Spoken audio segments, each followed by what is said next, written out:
You better not plop on the couch.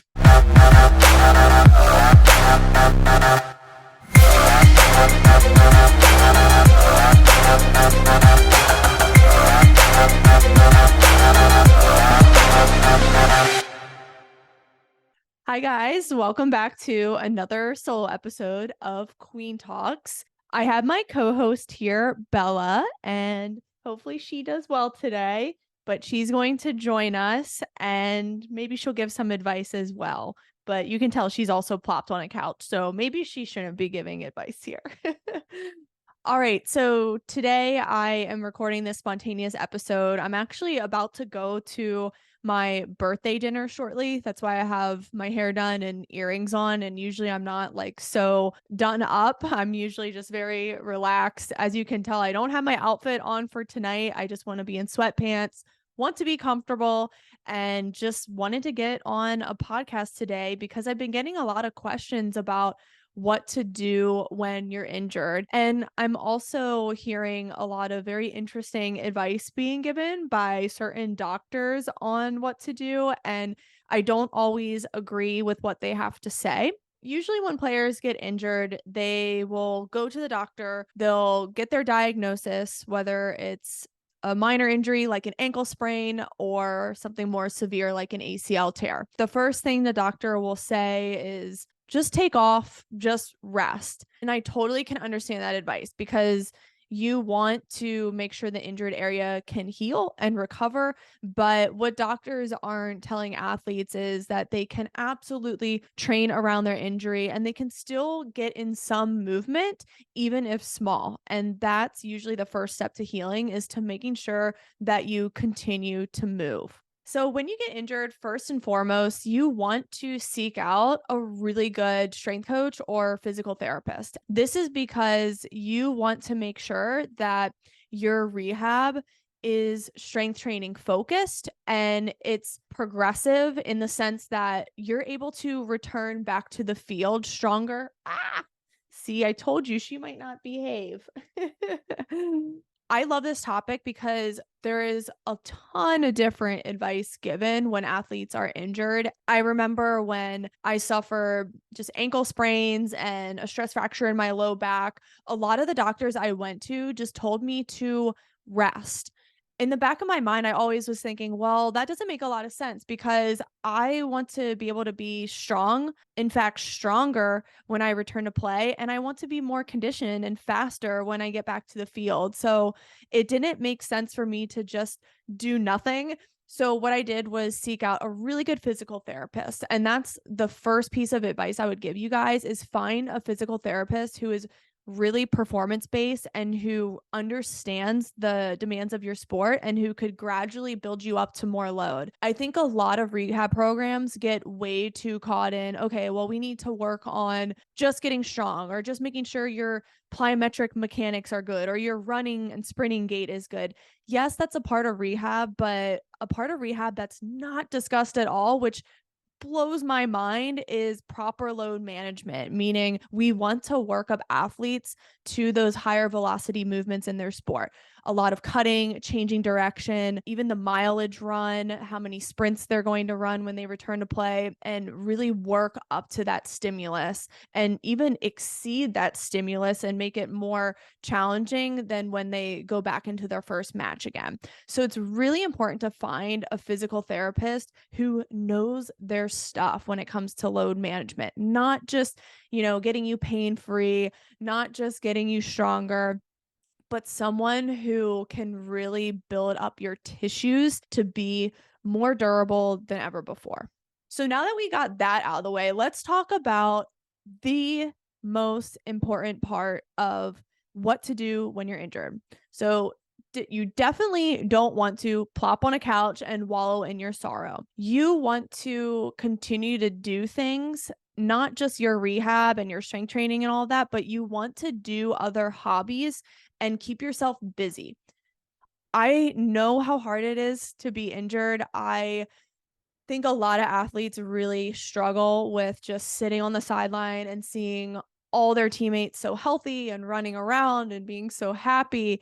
And it can be a really challenging time mentally because you can develop a lot of anxiety or even just self-doubt, and just your head can go to really bad places, and you think worst case scenario, oh, well, what if I'm not ever the player I was before all this? Or what if I get a re-injury? Or just really negative thoughts that make you fuel your demise further during this time. So, yes, it's okay to be upset. Yes, it's okay to feel anxious and overwhelmed, but I wouldn't spend too much time in that place because it's not going to serve you. It's not productive in your rehab, and it's not going to make your mindset stronger, and it's not going to make you more confident when you get back on the field. So, the best thing you can do during this time is to really just plunge into being busy in things that you really enjoy. I remember when I got injured and had my stress fracture in my low back. Yeah, it really sucked to have 6 months out of soccer, but this was also during the end of spring season and during the full summer months. I actually like got to enjoy other things that I didn't used to do when I was playing soccer all year round. I got to go on vacations. I got to even do other workouts with friends, like upper body and core stability workouts. And I got to go to the mall a lot and movies, go hiking. And it was just a really enjoyable time. It was something that I just tried to make the most out of. When I came back to the field after all that, I had done all of my rehab and my strength training, and then my mind was in such a great place that I was just so ready to go back to the field. So, whatever it is, just throw yourself in hobbies. You could read more books. I remember when I had a bunch of ankle sprains, I probably read like 20 books when I was just in bed at night, and I just didn't want to like stare at the ceiling and become more anxious and worried and depressed about my situation. I just wanted to read and wanted to learn and just really become better and just really learn more about life. And I read different books, fiction, nonfiction, and it was great. I think also during injuries, a lot of players can feel like it's better to just isolate, and you go to this dark place where you're like, well, I can't really like do much, or I won't be able to do a lot if I'm on crutches and my friends are going to get annoyed with it. But if you have a good friend group, they're going to support you and help you, even if you're not as mobile or you're on crutches and it's really hard for you to like wobble around. A good friend group will support you and want you to come hang out with them so that you can laugh and smile and be busy. So make sure that you don't fall into the trap of just isolating so much, because again, that's just going to make your sadness and anxiety and all that just amplify even more. So let's come back to the whole idea of just like plopping on a couch and doing nothing. Look, I'm all for plopping on a couch and resting when necessary and when we're doing it intentionally, especially for recovery days. You can't be training and playing 7 days of the week. But I'm really against just plopping on a couch and wallowing more in your sorrow when you're injured. So you have to continue to move. The body heals through movement and stimulation, especially the muscles surrounding the injury. So if you have an ankle injury, you can still strengthen your quads, your hamstrings, your glutes. You can start to bang out pull-ups and get better at that. I mean, that is so amazing that wow, you can actually focus on getting some upper body strength. So you can really see the blessing in all of it and continue to stimulate your body. If you continue to move during this time, it not only stimulates your muscles surrounding the injury, but it also stimulates your brain. We all know that the research says that exercise improves mood and brain function. So, what better way to help your mental health during this time by continuing to move and not get weaker and not get deconditioned as well? To summarize, don't plop on a couch 7 days a week. Find a great physical therapist. And if you need any recommendations, even if it's remote, let me know. But I would prefer you find someone in person first and foremost. And again, they have to be someone who understands what you're about to return back to in your sport and how to properly manage the load and progress the load, both in the weight room and on the field with conditioning and speed and change of direction drills. I think a lot of physical therapy programs underload during the rehab phase. I just think it's a lack of education, but it's also a result of the crappy insurance model. A lot of parents' health insurance runs out, so they don't have as many physical therapy sessions to finish. So eventually you're going to have to either pay out of pocket for the PT or they just pass you off to the strength coach. That's a very normal scenario, but you want to make sure you don't get that re-injury because you just kind of pooped out in the final stage of rehab, which was the most important. And then second, you want to make sure that you stay busy. And oh my gosh, I have learned so much about just staying busy when you're in a rut or when you're sick. I've been sick for the past half a year, slowly getting better.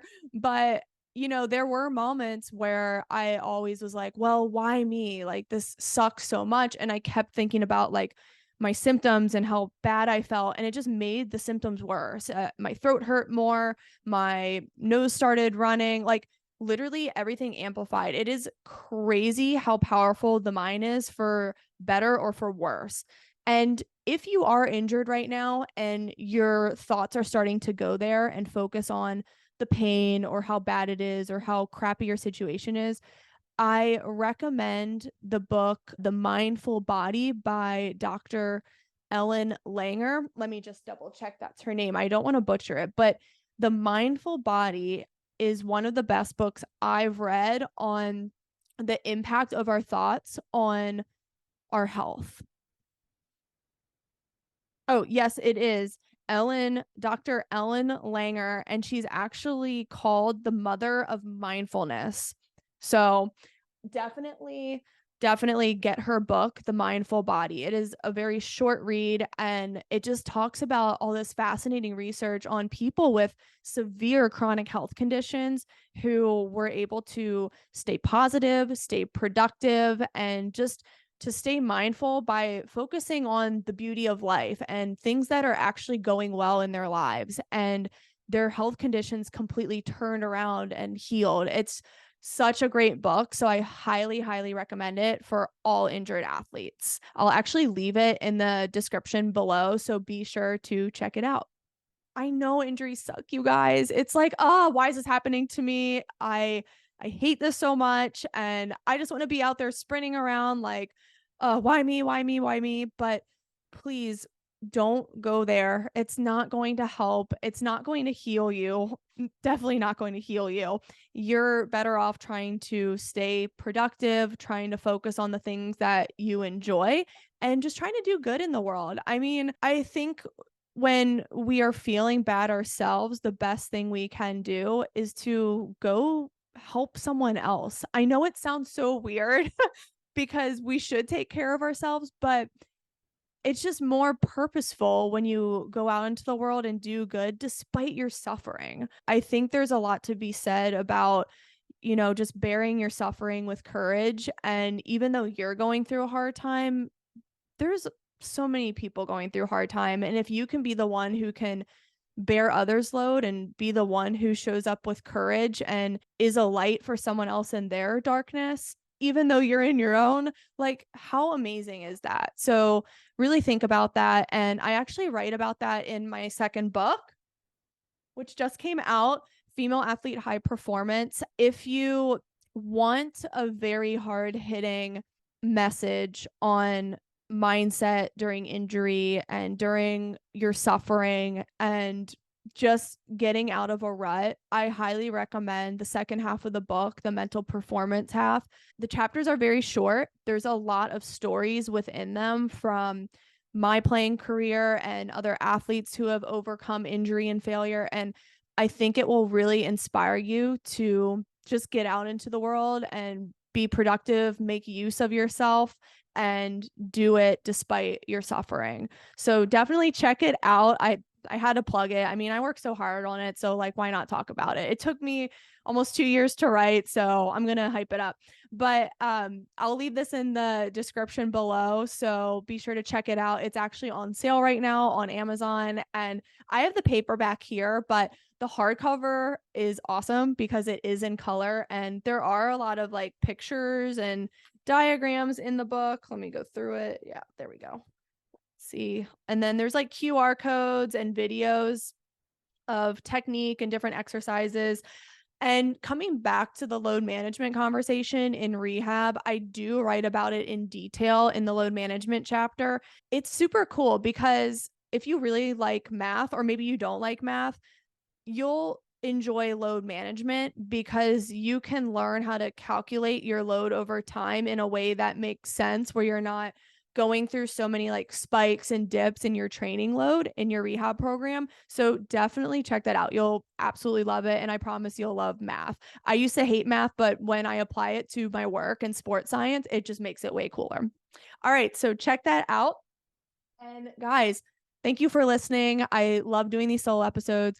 I'm going to head to dinner now for my birthday. Casey and I usually don't go out to dinner. I prefer to cook my own food because I know exactly what's going into it. I can cook a steak way better than any restaurant. And yes, I will battle you on that one because I absolutely can. Yeah, I'm looking forward to going out. I know he is also skeptical too. We just like hate going out to dinner, but it's like, all right, it's my birthday. Like, let's go. So, wish us luck. And I will see you guys on the next episode of Queen Talks.